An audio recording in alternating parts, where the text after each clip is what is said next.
this young little boy born 5,000 feet above sea level in a village deep down in eastern Uganda in Bududa, being here on the world stage, being celebrated. And I'm really grateful to the world and the friends, friends like Ben and the documentary filmmakers. You are nominated third time in 4 years for The Last Repair Shop, which we have featured here on this show. Fixing stuff is one of the best things that humans do.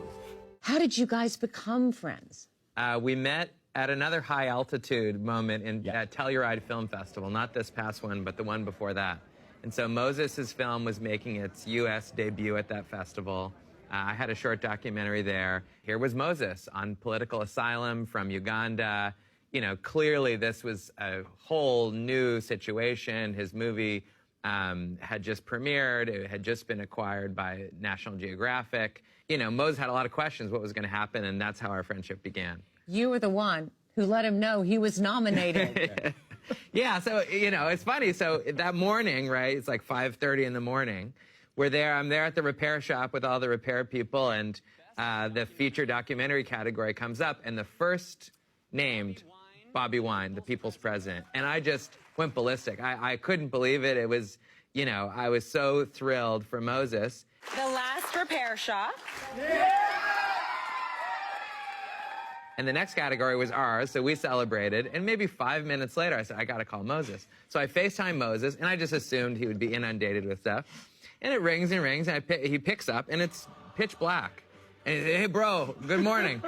I said, Moses, wake up. So the light turns on. There he is, and not wearing any shirt. He says, what? I said, Moses, you did it. You were nominated. And he says, what? I couldn't believe it. And I had the pleasure of being able to tell him.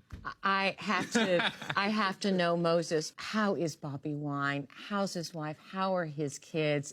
Anybody who watches this film, we're now invested in this guy. Yeah, Lisa, Bobby still leads the largest opposition political party in Uganda.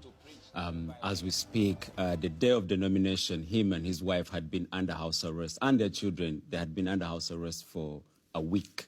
And the morning of the news, a few hours after, when the news was spreading all over the country and Ugandans are celebrating this, the military and police withdrew from their home. This film is a lifeline for Bobby. It's a lifeline for Ugandans. This nomination goes so far, not just to recognize the work, but it highlights the struggle back home in Uganda. And we hope that the world will not ignore us.